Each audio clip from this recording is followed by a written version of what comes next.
How to create a Netspend bank account online. In this video, I'll guide you through the process of creating a Netspend bank account online. It's a simple and quick process, so let's get started. Open your web browser and go to netspend.com. If you prefer using a mobile app, you can download the Netspend app from the App Store or Google Play Store.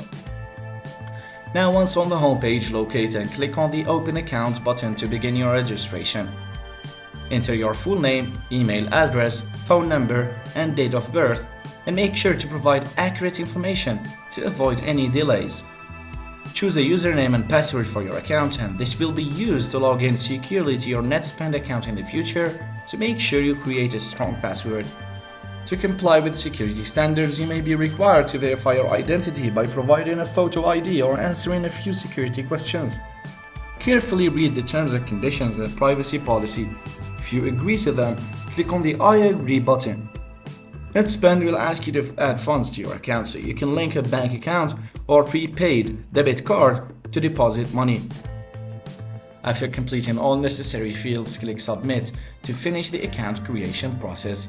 And once your account is approved, you can begin managing your funds and using your Netspend features. And that's it. You've successfully created a Netspend bank account online. If you found this video helpful, don't forget to hit like and subscribe for more tutorials. Thanks for watching.